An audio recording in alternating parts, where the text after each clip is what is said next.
isso com o futuro da educação brasileira. Então, o que é importante a gente pensar? Esse tema, esse título, né, ele é o título da 4ª Conferência Nacional de Educação, CONAE 2022. Nós tivemos a primeira CONAE, então, em 2010, a segunda em 2014, a terceira em 2018 e, portanto, agora a 4ª em 2022. Este tema, ele pode também ser o mesmo tema das etapas municipais ou intermunicipais. Ou o município ou o grupo de municípios podem definir, né, especificar alguma questão. Então, alguns municípios ou grupos de municípios estão dizendo, né, que o seu tema vai ser inclusão, equidade e qualidade, compromisso com o futuro da educação. Aí, ao invés de brasileira, colocam a questão da região ou do próprio município, do próprio território. Então, essa é uma possibilidade que tem, ou adotar a temática, né, da etapa nacional também não tem nenhum problema. A pauta da CONAE 2022, ela está dividida em 4 pontos, que depois são organizados no documento referência em 3 eixos. Então, a diferença só de 4 pontos na pauta e 3 eixos é a organização do documento referência. Mas o primeiro ponto, né, da pauta da CONAE 2022 é a questão do novo Plano Nacional de Educação, que teoricamente, se dará do período de 2024 a 2034. E por que nós estaremos pautando isto na CONAE 2022? Porque para quem acompanhou a avaliação do Plano Nacional anterior, sabe que a gente fez a CONAE 2010, em março de 2010, e era uma etapa para avaliar o Plano Nacional vigente à época, né? Um plano nacional que foi aprovado em 2001, né, teve vigência a partir de janeiro de 2001 e teria a sua vigência expirada em janeiro de 2011. Mas a CONAE 2010, realizada em março de 2010, só foi gerar um projeto de lei para o novo Plano Nacional. Esse projeto de lei só foi protocolado no Congresso Nacional em dezembro de 2010. E, obviamente, que tramitam os PLs no Congresso Nacional, entre Câmara e Senado, e isso leva um tempo. Tanto que o nosso Plano Nacional, então, foi aprovado em junho de 2014. Portanto, nós tivemos aí praticamente 3 anos e meio sem vigência de Plano Nacional de Educação. Então, para não ocorrer a mesma situação, a CONAE 2022, né, praticamente 1 ano e meio antes do fim da vigência do Plano Nacional, já vai propor, então, as questões para o novo plano, para o novo PNE 2024-2034. E, por isso, nós estaremos discutindo nas etapas municipais ou intermunicipais, nas etapas estaduais e na etapa distrital, a avaliação deste plano vigente até então.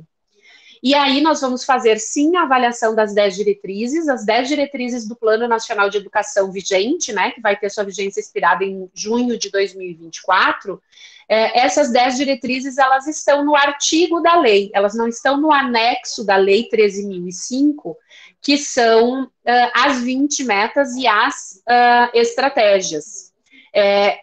As diretrizes, elas estão no corpo da lei, no artigo 2º, se eu não me engano, e lá tem, então, as 10 diretrizes deste Plano Nacional vigente. Também serão avaliadas as 20 metas existentes, né, no nosso Plano Nacional hoje, e ainda vai se fazer, né, para esta avaliação e para os indicativos para o novo Plano Nacional, obviamente que a gente tem que verificar a relação da atual demanda que nós temos com aquilo que nós já conseguimos atender, e também verificar se nós atingimos algumas questões aí de redução das desigualdades e ampliação da inclusão, para que nós possamos indicar, então, neste ponto de pauta da CONAE 2022, as questões pertinentes para o próximo Plano Nacional de Educação, então, 2024-2034. O segundo ponto de pauta desta CONAE, desta 4ª Conferência Nacional de Educação, é o Sistema Nacional de Educação, algo que a gente já vem falando há mais tempo, mas que nós precisamos ter essa regulamentação. Então, por esse motivo, nesse ponto de pauta, a gente vai ter a avaliação da legislação inerente ao tema e também a questão do projeto de modelo de Sistema Nacional de Educação que se quer. porque a ideia é, a partir das definições e das competências constitucionais para cada um dos entes da federação, nós termos como isso se efetiva na prática, né? Porque hoje a gente tem algumas restrições que legalmente, inclusive, não permite uma atuação em regime de colaboração ou uma cooperação federativa de forma mais intensa, por conta de algumas limitações. Então, esse modelo, né, de sistema nacional precisa também, enfim, ser pautado nesta etapa da CONAI, para que a gente possa indicar que modelo de sistema nacional de educação nós desejamos. O outro ponto de pauta, então, é a questão da educação nacional como um todo, porque nós temos aí, para olhar, né, com maior ênfase, a questão da formação inicial e continuada, faltou ali a expressão inicial e continuada de professores, mas em especial a formação continuada, para que a gente possa dar conta também da política de Estado, que é a política curricular, que vem sendo implementada, né, apesar aí do impacto da pandemia no ano de 2020 e neste ano, consequentemente, mas que nós estamos em plena implementação da Base Nacional Comum Curricular. Nos municípios, com toda certeza, na educação infantil e no ensino fundamental, e esta é uma pauta importante para que nós possamos verificar as questões curriculares, né? Se os currículos efetivamente estão dando conta da Base Nacional Comum Curricular, dos documentos construídos de território. Então, aqui no estado, o nosso referencial curricular gaúcho para a educação infantil e ensino fundamental, e nos municípios que construíram documentos orientadores do território municipal também para a questão curricular, como essa implementação está. Também não temos como falar de educação nacional sem falar de financiamento, e, na verdade, esses financiamentos que estão aqui no plural, né, são as formas diferentes aí de financiamento público da educação, e que nós precisamos aí também olhar, porque nós estamos implementando, né, desde este ano, 2021, o novo mecanismo também do Fundeb e algumas outras regulamentações complementares que são necessárias. Então, a gente vai estar focando nesse ponto de pauta sobre financiamento. Assim como outras questões relativas à educação nacional, como é o caso da política de cotas, que está sendo pautada também nessa etapa da CONAI, a educação especial, né, em função de toda a tramitação que vem acontecendo, inclusive do decreto, né, federal que está em análise no STF sobre a sua constitucionalidade ou não, e a educação profissional e tecnológica, que tem sido, né, um ponto de bastante foco, né, no último período, especialmente voltado para a educação de jovens e adultos e para o ensino médio, como sendo uma possibilidade para qualificar as questões curriculares também. E o quarto ponto da pauta dessa CONAI, então, é a equidade e a qualidade na educação. A gente trabalhou por muito tempo, né, com a questão da igualdade na educação, e agora a gente avança um pouco nesse paradigma e passa para a igualdade de condições, que é a equidade, né? Então, que nós possamos aí trabalhar nessa perspectiva e verificar o que ainda falta para que nós possamos ter essa igualdade de condições para todas as nossas crianças da educação infantil e os nossos estudantes do ensino fundamental e suas modalidades.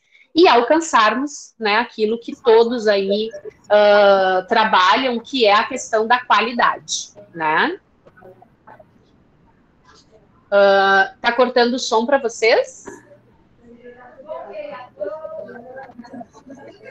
Sim, só um pouquinho que eu vou conectar, eu acho que nos meus dados móveis, porque aqui deu uma caidinha na do...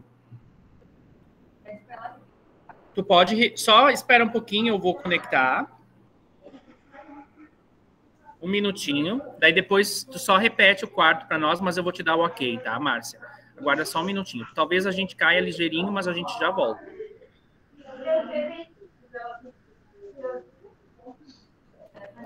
Pronto, acho que não caímos. Tu pode repetir sobre o 4, Márcia? O ponto 4, sim. E se tiver qualquer problema, eu estou no celular também para facilitar aqui a conexão, mas qualquer coisa a gente busca outros meios, tá? Pode falar, que conectei nos dados móveis agora. Ok. Então, o ponto 4, né, essa pauta 4 da equidade, da qualidade na educação, é algo que foi um avanço aí no paradigma, porque nós trabalhamos por muito tempo na questão da igualdade e da qualidade na educação. E agora esse paradigma, ele amplia, porque nós passamos para a equidade, que é a igualdade de condições. Então, quando nós formos discutir esta pauta durante as etapas aí da CONAI 2022, nós estaremos verificando quais são as necessidades que nós ainda temos para dar igualdade de condições às nossas crianças da educação infantil e aos nossos estudantes do ensino fundamental e suas modalidades. Então, estes são os pontos, né, de pauta que a 4ª Conferência Nacional de Educação traz como sendo pontos importantes a serem discutidos. Para que esta discussão destes pontos ela seja direcionada e possa garantir efetivamente essa discussão, o Fórum Nacional de Educação, então, estruturou estes temas, estas 4 pautas, em eixos, no documento referência da CONAI 2022.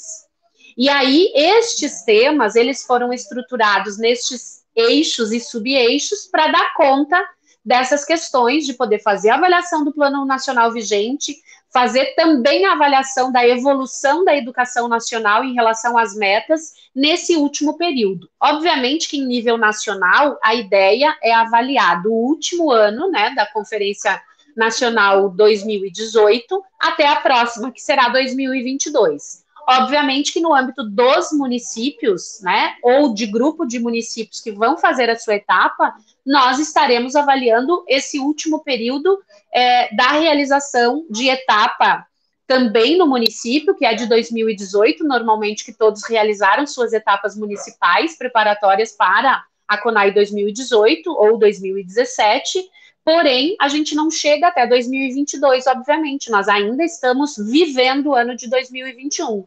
Então, é importante dizer que a gente vai estar olhando para o período de atendimento mais efetivo e com dados consolidados até o ano de 2020. Então, não se preocupem se a gente, não vamos trabalhar com os dados de 2021, vamos trabalhar no território municipal com os dados consolidados de 2020.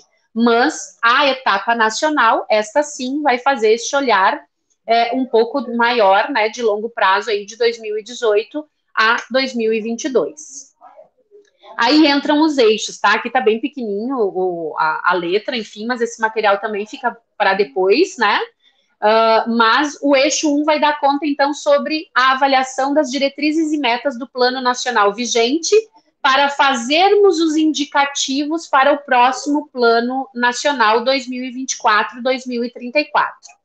Então, aqui entra uma sugestão que a gente tem dado para todos os municípios, para que a gente olhe para o documento referência da CONAI 2022 e a gente consiga fazer contribuições efetivas a esse documento, é importante que a gente olhe para o nosso território e que a gente consiga ter a dimensão de como está a implementação do nosso plano municipal no território.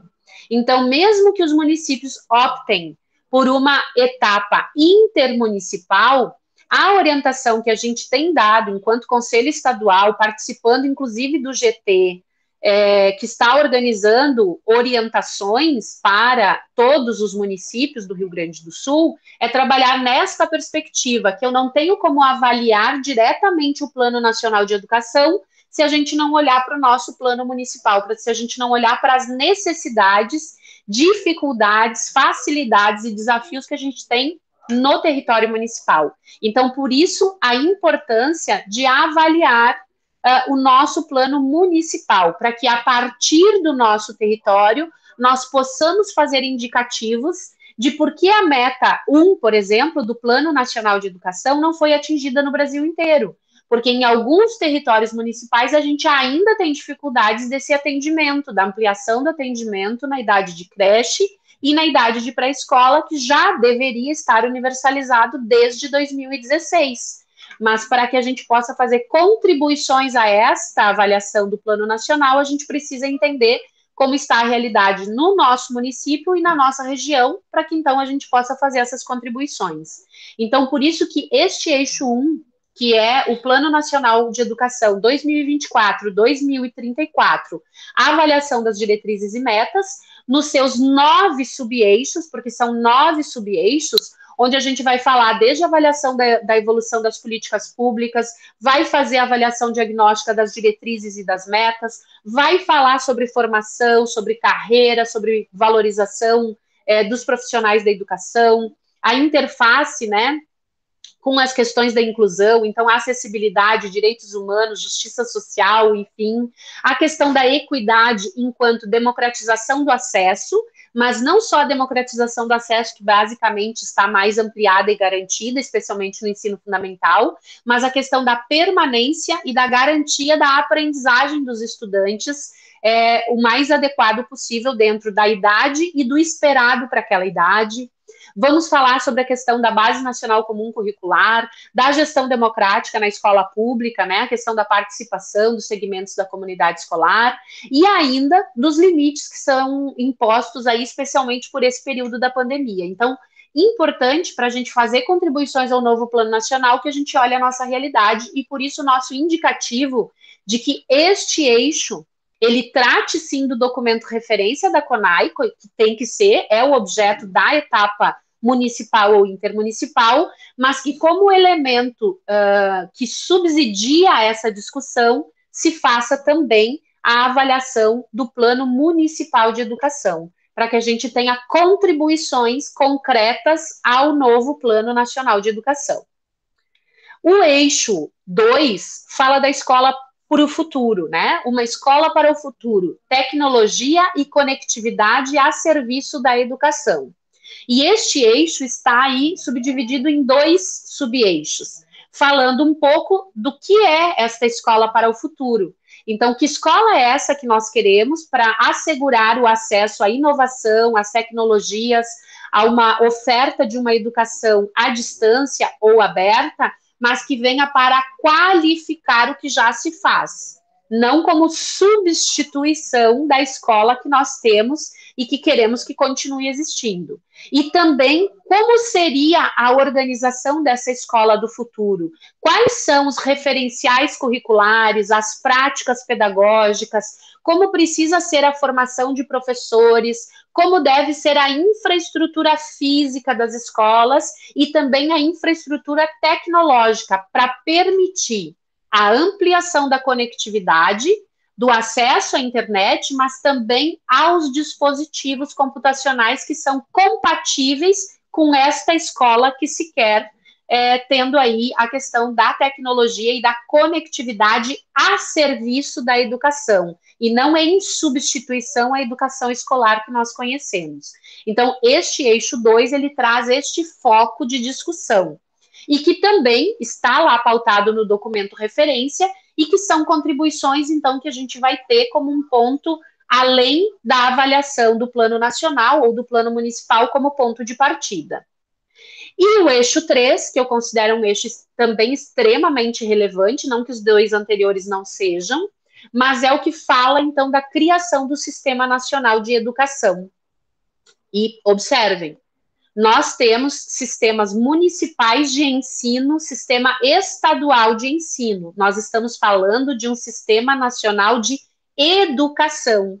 Então, importante lembrar que a parte do sistema federal do ensino, que se dá pelas normativas do Conselho Nacional de Educação em parceria com o Ministério da Educação, não é nesse sentido das normativas para o ensino, e sim para a organização da educação no território nacional, por mais que nós já saibamos quais são as competências e atribuições da União, dos estados, do Distrito Federal e dos municípios. Constitucionalmente, nós já sabemos disso.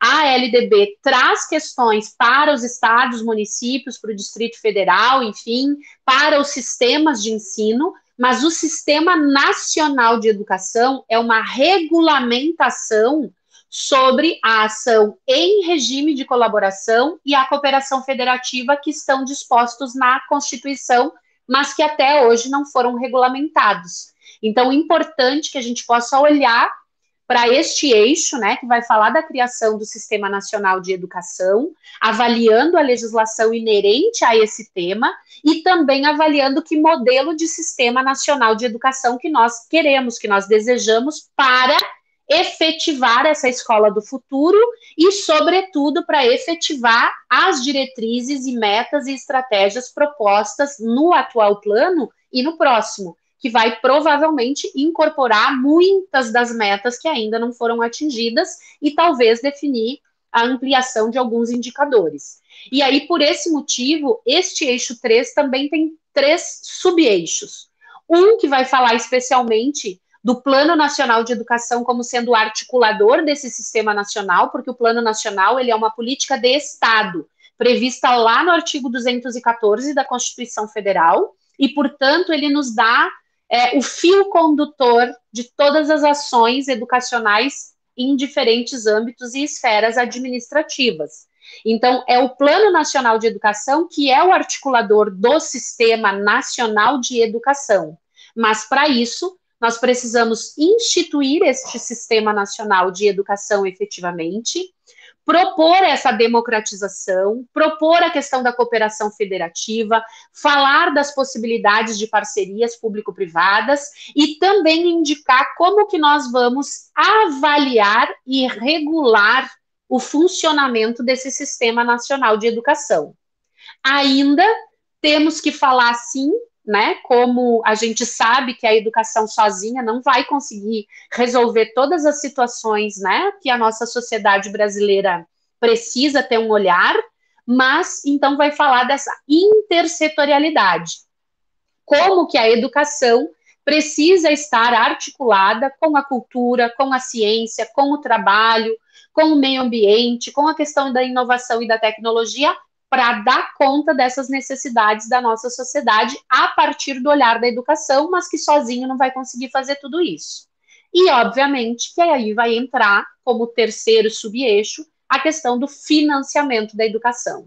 Então, a gestão dos recursos, a transparência e o controle social, sempre como pontos de pauta. E aí, quando olharmos para esse financiamento da educação, a importância de nós entendermos o funcionamento com as atuais fontes de recursos que temos e as medidas novas aí implementadas pela Emenda Constitucional 108, que é a questão do Fundeb permanente, então agora isso, os seus novos mecanismos, né, de redistribuição de recursos, mas também pensar que outros recursos nós precisaríamos ter participação para que a educação possa alcançar efetivamente isso. Então, por esse motivo, o Sistema Nacional de Educação é um tema relevante para que os municípios, em especial, possam alcançar nos territórios municipais as metas e as diretrizes propostas num Plano Nacional de Educação. Porque, efetivamente, como a gente já escuta isso da Undime, da UNCM, da FAMURS, em especial aqui no Estado, a vida acontece no município. Então, a gente precisa ter as condições para que esta vida que acontece no município possa se efetivar a partir da política de Estado, que é o plano de educação, como sendo o articulador desse Sistema Nacional de Educação a ser ainda instituído, implementado, regulado e avaliado. Bom, tudo isso a gente vai discutir e está discutindo. Muitos municípios já realizaram suas etapas municipais ou intermunicipais, e então discutiram tudo isso. O prazo foi ampliado, que na prática a gente sabe que a ampliação até 31 de janeiro de 2022 pode ser um facilitador ou não, né, da vida dos municípios, porque a gente sabe que normalmente em janeiro a gente tem período de férias coletivas, inclusive em boa parte dos territórios, especialmente no ensino fundamental, né, nas redes municipais no ensino fundamental, e que se deixar para janeiro, talvez a participação ela não se dê da forma como se gostaria. Mas, enfim, o Fórum Nacional de Educação ampliou o período, então, para a realização das etapas municipais ou intermunicipais até 31 de janeiro de 2022. A etapa estadual continua sendo prevista para março ou abril do ano que vem. Então, aqui no estado também se está organizando tudo isso, mas temos a definição, então, da ampliação do prazo nas etapas municipais e intermunicipais e a manutenção dos prazos para a etapa estadual.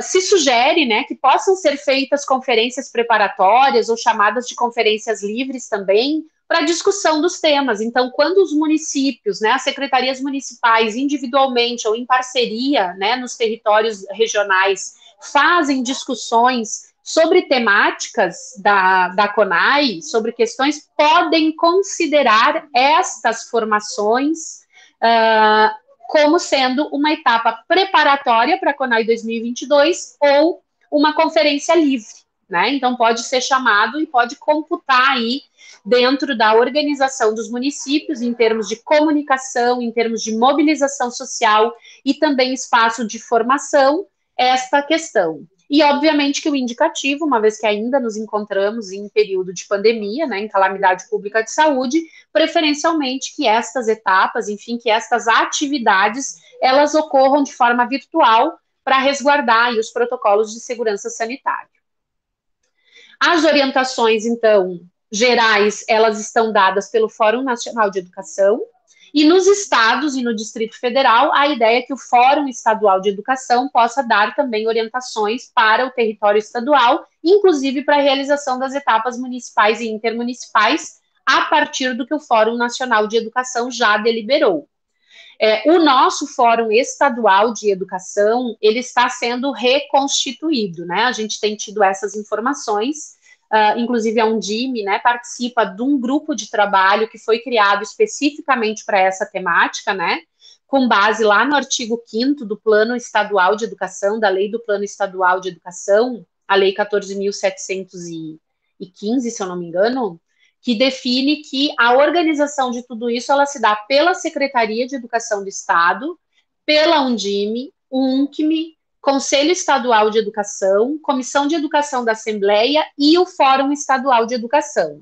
Como o Fórum Estadual de Educação não está instituído e ele conteria todas as demais instituições, estas outras 5 instituições, então, foram chamadas a indicar uma representação para compor um grupo, né, de trabalho estadual para ter orientações preliminares até que o Fórum Estadual de Educação do Rio Grande do Sul seja reconstituído. Então, a secretária Sandra, do município de Getúlio Vargas, é a representante da Undime neste grupo de trabalho. Eu também represento o Conselho Estadual neste grupo de trabalho, e a gente vem, enfim, se reunindo para ter as orientações a serem exaradas, então, pelo menos orientações preliminares, mesmo que já tardiamente para aqueles que já realizaram suas etapas, mas estamos ainda em tratativas nesse sentido.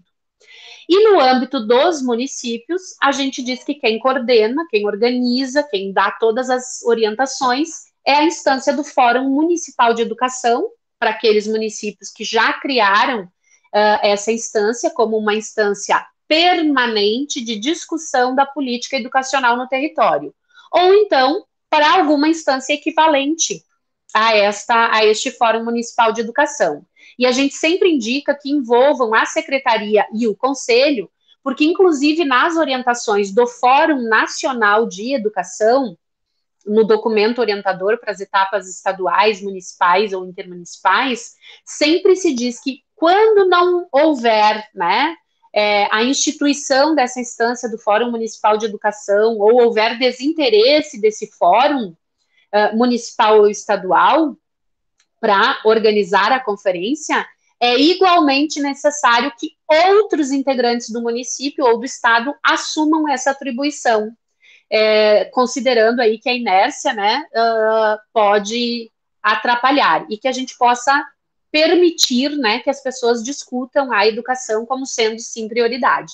Então, por isso que a gente indica que, mesmo que não tenha o Fórum Municipal instituído, minimamente a Secretaria Municipal de Educação e o Conselho Municipal de Educação, mesmo naqueles municípios que não é sistema próprio, sejam os coordenadores desse processo, né, minimamente, mas que possam também agregar outras representações que possam contribuir para a realização dessa etapa.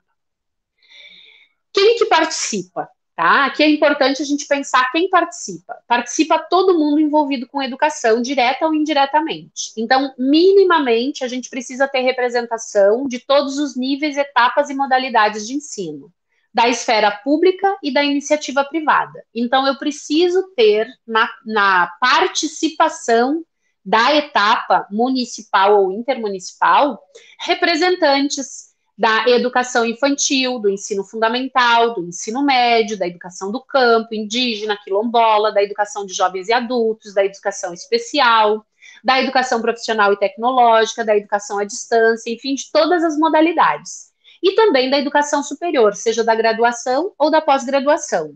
Porque, por vezes, alguns municípios, às vezes, ligam para a gente e dizem assim, mas eu não tenho educação superior no meu município. Eu digo, bom, mas no teu município devem ter munícipes que cursam graduação ou pós-graduação em instituições, mesmo que fora do teu município. Eles serão representantes dos segmentos da educação superior, se forem professores que atuam na educação superior, ou se forem acadêmicos, né? Então, eles estão representando, sim, este nível, né, da educação superior.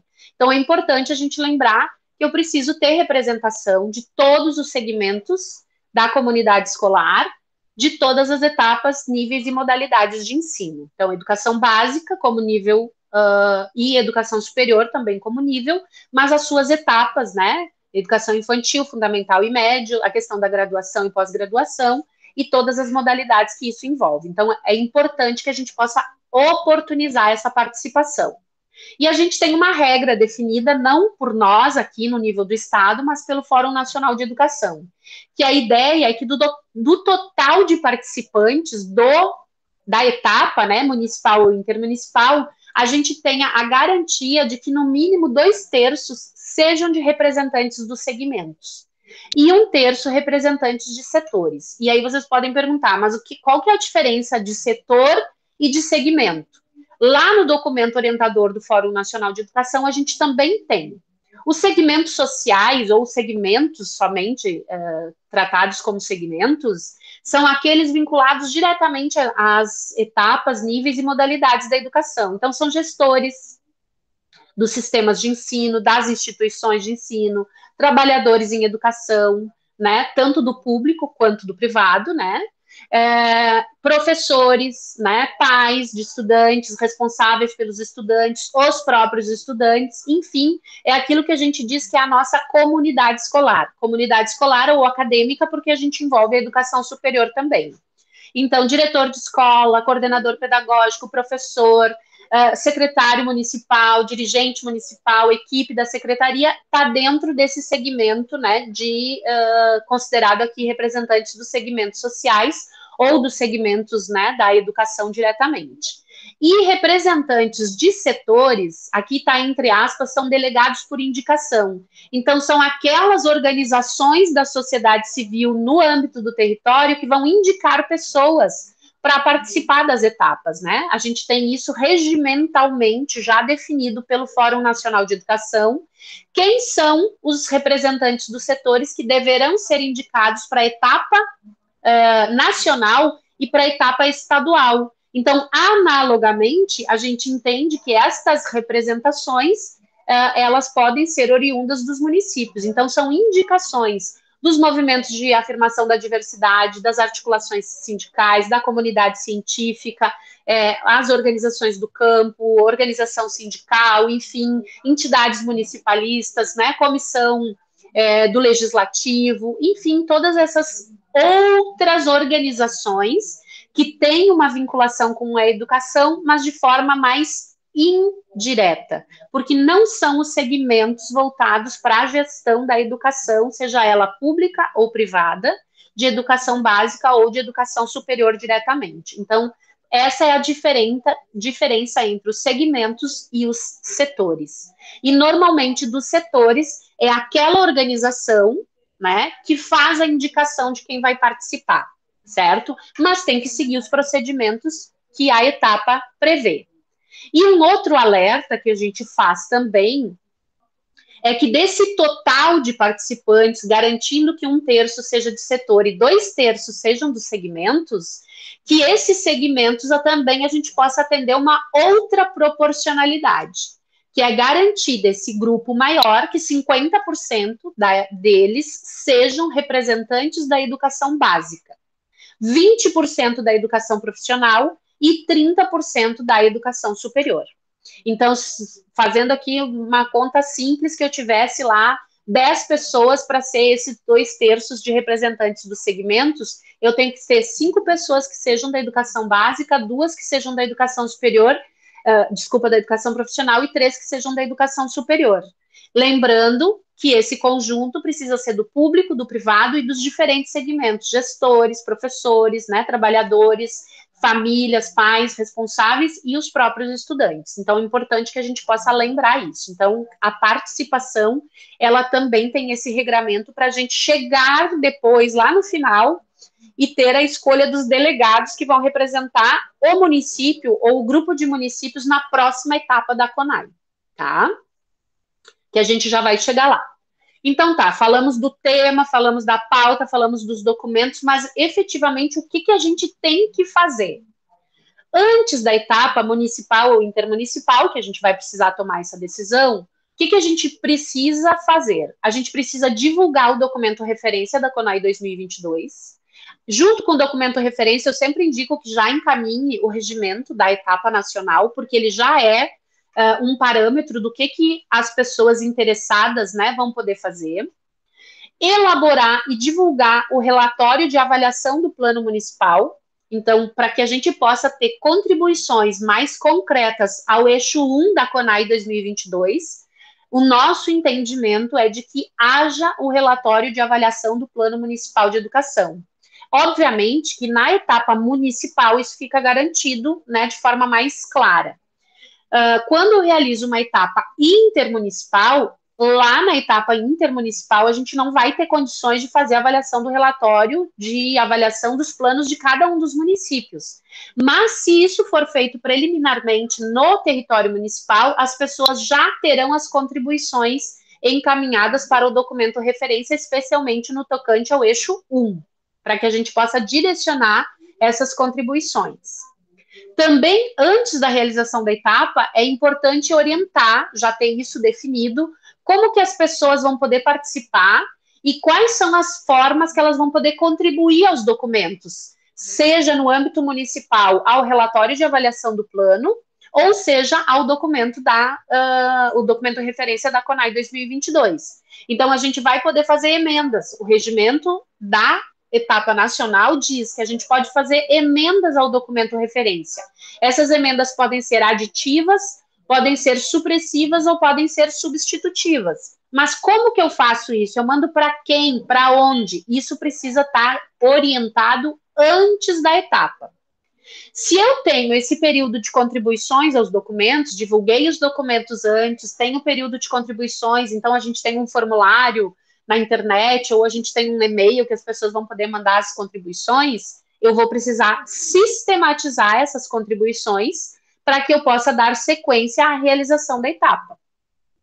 E ainda, eu preciso ter um período de inscrições prévias, né, para a etapa, e eu preciso dessas inscrições prévias ter o tempo de fazer a homologação dessas inscrições, porque aqueles inscritos previamente serão os delegados da etapa municipal ou intermunicipal.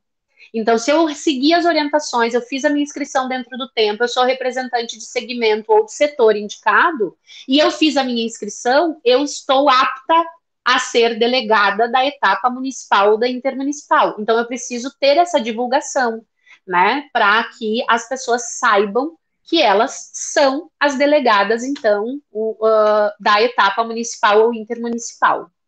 E ainda, né, se for possível, né, obviamente, dentro das condições e organizações, a gente sugere que seja encaminhado para esses delegados, então, da etapa municipal ou intermunicipal, previamente os documentos que vão ser tratados. Uma das primeiras ações da etapa vai ser a aprovação do regimento interno. Então, seria importante que as pessoas tivessem acesso a esse regimento interno da etapa municipal ou intermunicipal antes da apresentação lá. Se não for possível, lá no dia vai ter que ser apresentado de alguma forma, né?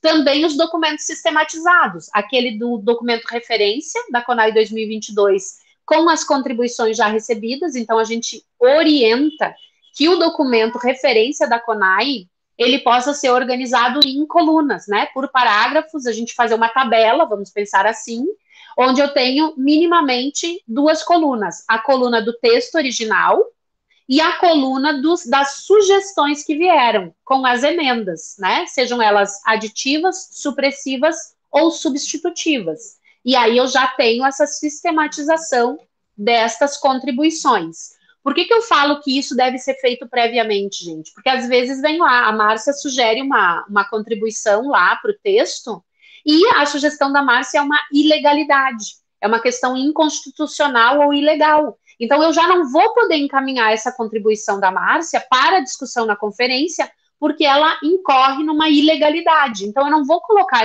essa contribuição no documento, né?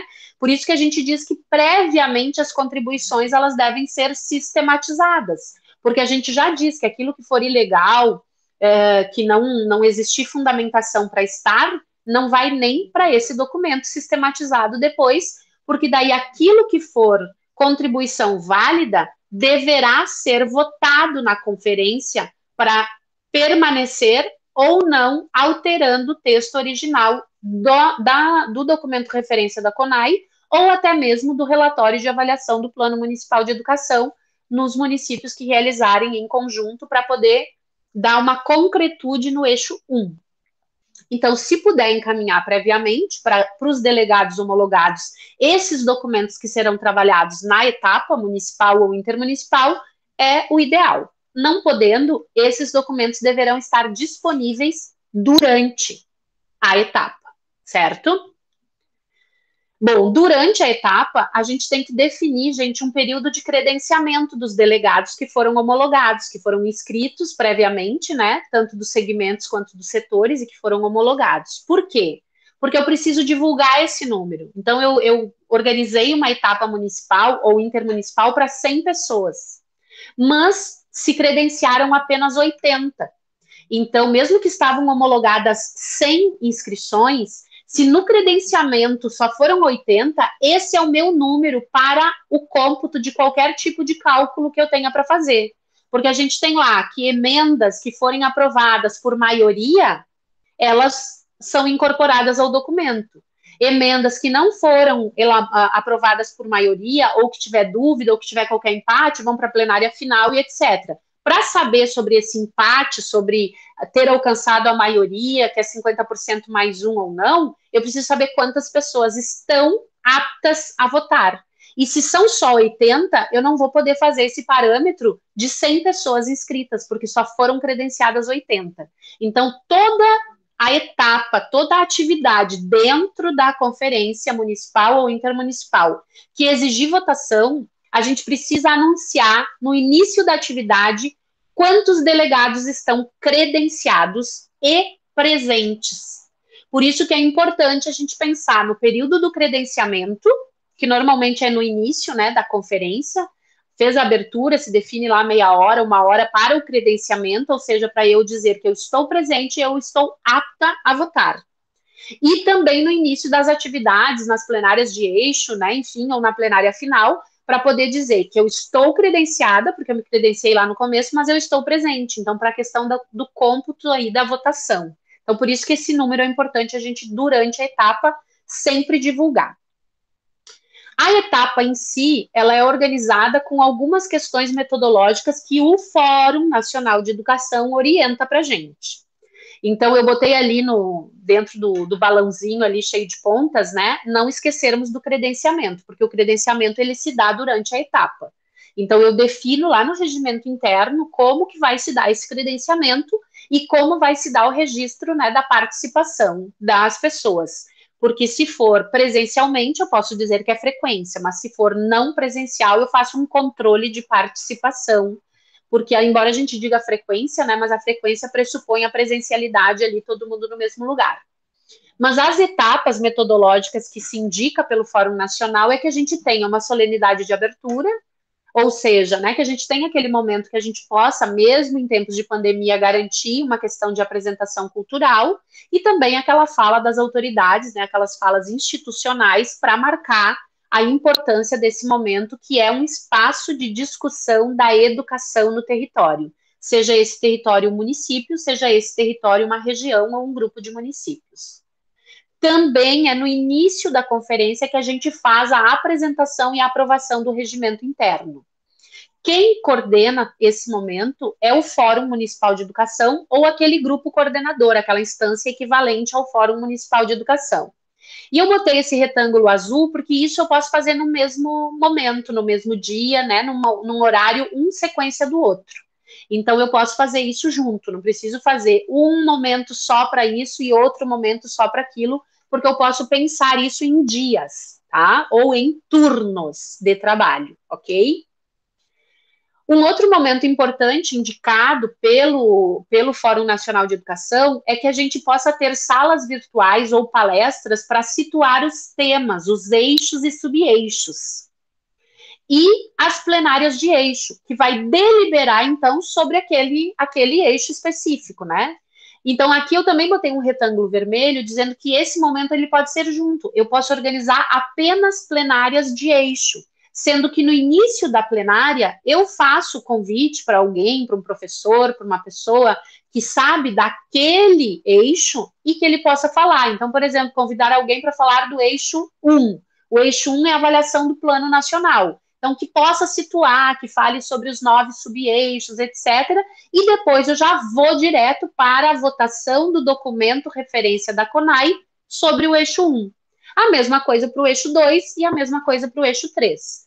Tem algumas pessoas que preferem fazer isso tudo sempre com todo mundo junto, mas dependendo do tamanho da etapa, a gente pode fazer isso em salas diferenciadas. Eixo 1 numa sala, eixo 2 na outra, eixo 3 numa terceira sala, concomitantemente, porque as pessoas daí na hora da inscrição e do seu credenciamento, elas já definem qual é o eixo que elas escolhem para participar.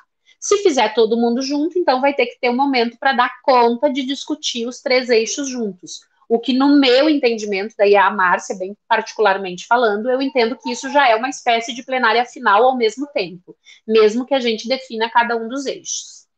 E a última parte, que eu botei ali o retângulo verdinho, é a questão das plenárias de segmentos ou setores, que é para a escolha, né, para a eleição dos delegados para a próxima etapa, e a plenária final, que é a votação final e o referendo dos delegados que foram escolhidos. Aqui também a gente pode fazer numa única atividade, que vai fazendo a plenária final para discutir todos os documentos, e depois, ao final, se chamam lá os segmentos e setores para fazer a escolha dos delegados. Então, isso também pode ser num momento só, não precisam ser 2 momentos separados, mas isso é também uma prerrogativa de organização de cada grupo. E ainda durante a etapa, e normalmente, né, ao final dessa etapa, a gente tem as eleições, então, dos delegados para a etapa estadual, que é aquele do quadrinho verde ali que eu comentei. As orientações para esse número de pessoas, né, que deve ser escolhido em cada uma das etapas municipais ou intermunicipais, está em elaboração nesse grupo de trabalho que eu comentei antes com vocês. A proposta inicial é a gente ter um número proporcional ao número de habitantes de cada município para dizer são esses. Enquanto isso não sai, gente, para quem já realizou a etapa municipal ou está realizando nos próximos dias, não se preocupem sobre esse número. A orientação que nós temos dado é que escolham segmentos, elejam os delegados dos segmentos, respeitando aquela proporcionalidade de ser 50% da educação básica, 20% da educação profissional e 30% da educação superior, que tenham representações de todos os segmentos, gestores públicos e privados, pais do público e do privado, estudantes do público e do privado, de todos os níveis e modalidades, mesmo que seja um número grande. O meu município é pequeno, Márcia, eu não sei quantos delegados vão ser, mas a gente escolheu 20 pessoas. Ok, escolham os 20. Normalmente a gente indica também que tenha titular e suplente, e quando sair a definição, é mais fácil de um grupo de 20 eu tirar 5 do que eu ter escolhido apenas 5 e eu poderia ter 20. Eu não tenho como reunir todo mundo de novo para escolher os outros 15. O município daí vai ficar só com 5. Então, o indicativo, até que saia esse número, é que se escolham mais pessoas. E isso fique claro, que a definição do número de delegados para a etapa estadual depende da organização da etapa estadual, mas que no âmbito do município ou do grupo de municípios que está realizando a etapa serão escolhidos tantos delegados para representarem. E depois das orientações, quando elas vierem efetivamente, daí sim a gente tem um número definido, vai se reunir, por exemplo, aqueles 20 que eu escolhi, e desses 20 a gente diz, olha, gente, o número que nós podemos indicar é 5. Nós precisamos destas 20 pessoas definir quem serão os nossos 5. Mas lembrem de escolher 5 titulares e 5 suplentes, porque podem acontecer imprevistos e a gente ficar sem o titular na representação, e aí a gente pode ter o suplente. Depois da etapa realizada, o que a gente indica é que no âmbito do município ou do grupo de municípios, a gente arquive todo o material, no âmbito do fórum municipal ou daquele grupo coordenador.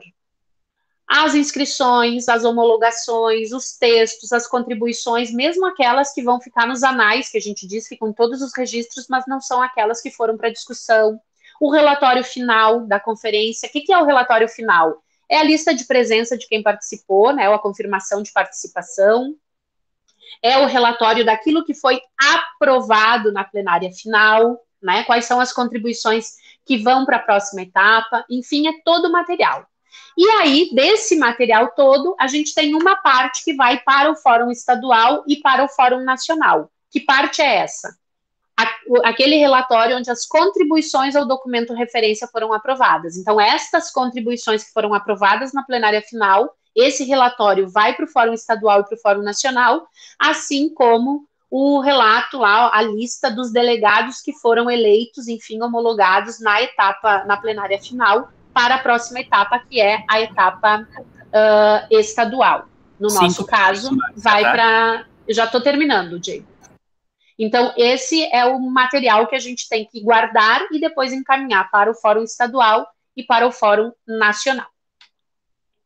Aqui eu só coloquei o link do Fórum Nacional, onde a gente tem esses 3 documentos disponíveis para quem ainda não acessou, mas que também já pode divulgar.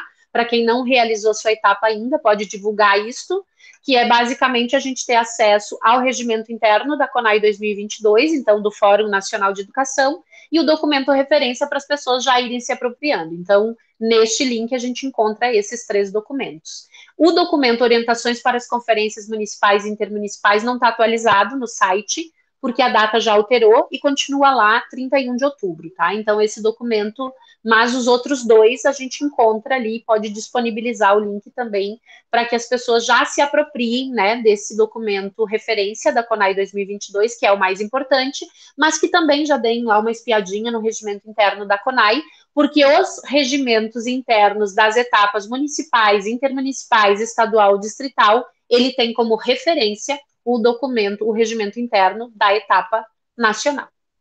No mais, as informações assim que eu preparei para a gente orientar um pouco a nossa conversa agora seriam essas, e eu agora sigo então à disposição de vocês para a conversa, o diálogo aí.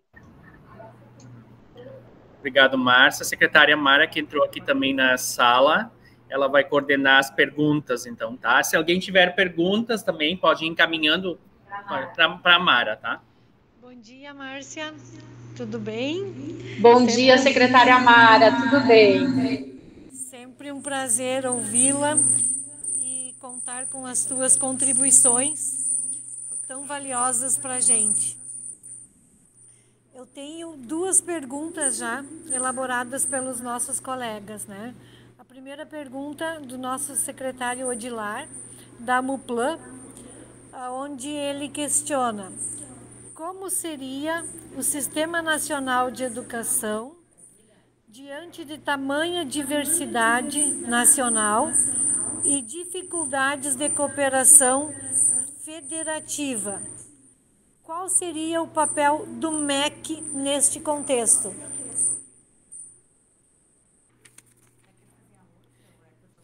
E a outra pergunta, Márcia, é uma dúvida também.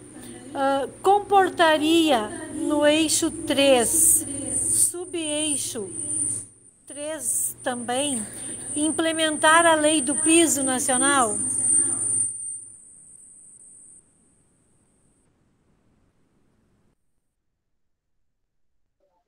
Já posso responder essas? Sim. Certo. Então, vamos lá. A questão do Sistema Nacional, de fato, é algo que a gente precisa ter uma organização e uma regulamentação o mais rápido possível. Eu vou dar um exemplo muito simples aqui, né, que vocês podem ter a dimensão da importância de nós termos essa regulamentação de forma diferenciada. Vou dar um exemplo, assim, mais próximo da gente, mas para ter a dimensão do que isso implica. Hoje, por exemplo, para a gente dar conta, né, da educação infantil, muitos municípios fizeram um convênio com o Estado para a utilização de espaços físicos na escola pública estadual, certo? Nós temos ainda algumas situações que assim acontecem, né? Eu estou aqui usando o exemplo da educação infantil porque foi onde a gente teve uma ação um pouco mais massiva. Aí o que acontece? O município precisa fazer uma adaptação naquela sala, naquele espaço físico. O município não consegue fazer essa adaptação porque ele estaria investindo o seu recurso público num espaço público do Estado. Agora, pergunto, os dois recursos não são públicos e oriundos, no caso da educação, da mesma fonte de financiamento, que são os impostos, né? A receita corrente líquida de impostos? Porém, um não pode fazer o investimento no outro. O Sistema Nacional de Educação instituído, regulado, regulamentado, oportunizaria o regramento da cooperação federativa. A cooperação federativa, ela se dá também no uso do recurso.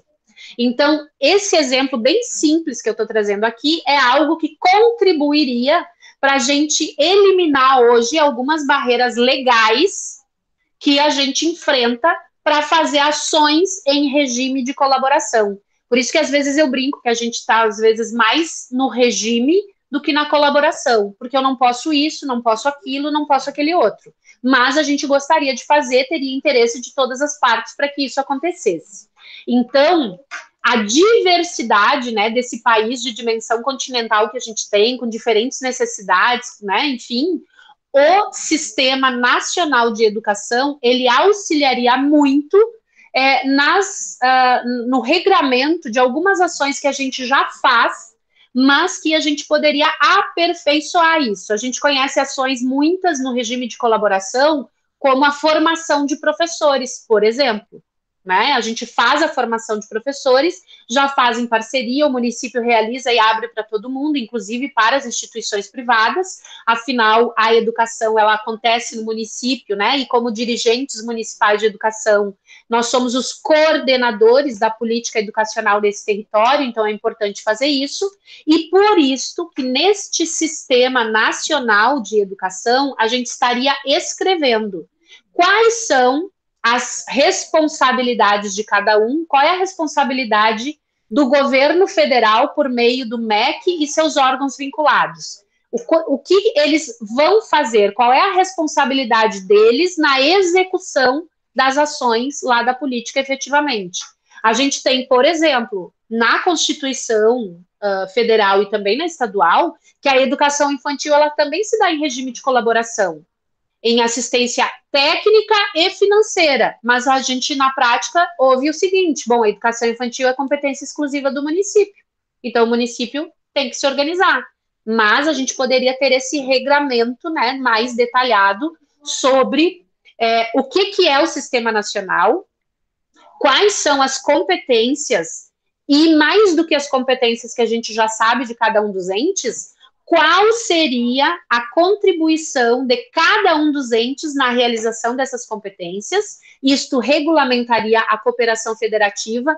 Quando eu falo cooperação federativa, eu falo isso mais vinculado à questão de financiamento mesmo, envolvendo assistência financeira e não apenas assistência técnica, que estaria um pouco mais voltado para o regime de colaboração, por exemplo, e eu teria a regulamentação, inclusive, além dos entes públicos, né, o que a União faz, o Estado faz, o município faz para a educação infantil, por exemplo, mas eu teria também quais seriam as possibilidades das parcerias público-privadas, quando a gente busca essa parceria ou não, e como que ela se efetivaria, que hoje a gente tem muitas dificuldades, porque essa regulamentação, embora tenha previsão nacional, a gente tem que regulamentar no âmbito dos municípios, e aí a gente sabe também as dificuldades, né, pela relação poder executivo, poder legislativo, às vezes as dificuldades que se tem. E sim, quando a gente fala do sub-eixo 3 dentro do Sistema Nacional de Educação, e que eu falo de financiamento, que eu falo de gestão, de transparência e de controle social, obviamente que dentro da gestão do recurso eu tenho a questão do piso salarial nacional dos professores, né, do magistério.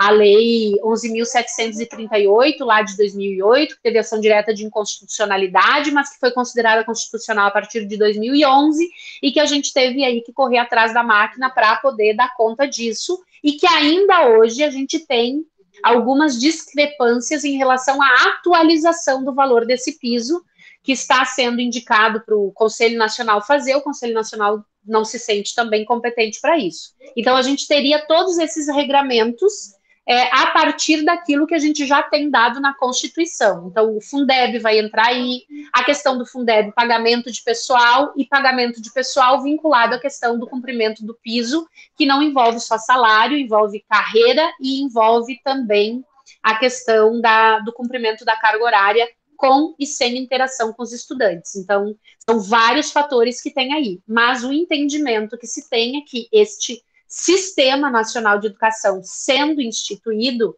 e ficando mais claro como cada um dá conta de cumprir a sua responsabilidade, mas considerando que o recurso é público, em todas as esferas o recurso é público, a gente pudesse ter, então, essa contribuição. Então, quando a gente olhar para o eixo 3, né, que foram as duas perguntas a partir disso, a gente pudesse levar isso em consideração e fazer as nossas contribuições em relação ao que o texto está trazendo.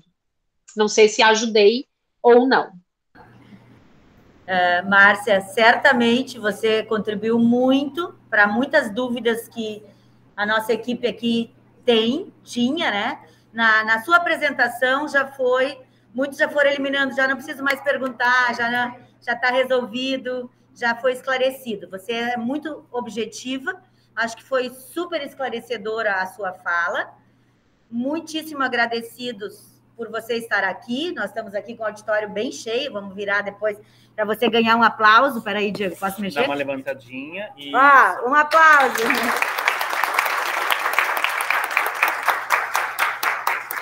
Estamos aqui num salão no 10º andar do Hotel Continental. E também te apresentar de primeira mão aqui, que chegou agora, o nosso livrinho, né, da educação infantil. O livro, né, o livrão. Ele é um livrão, cheio de conteúdo. É um livrão, e você acompanhou o início dessa conversa, quando participava de uma reunião nossa. A gente vai entregar agora para todos os secretários. Cada município dos 497 vai receber dois exemplares, assim, de forma física, e você também receberá um, tá? Então, nossa gratidão e um aplauso de novo. Muito obrigada, Márcia. Obrigada, secretária Maristela, obrigada ao Diego por estar apoiando sempre aí, e a minha secretária sempre por me oportunizar também esse momento de participação. Então, um bom trabalho para vocês aí e até a próxima. Obrigada. Abraço.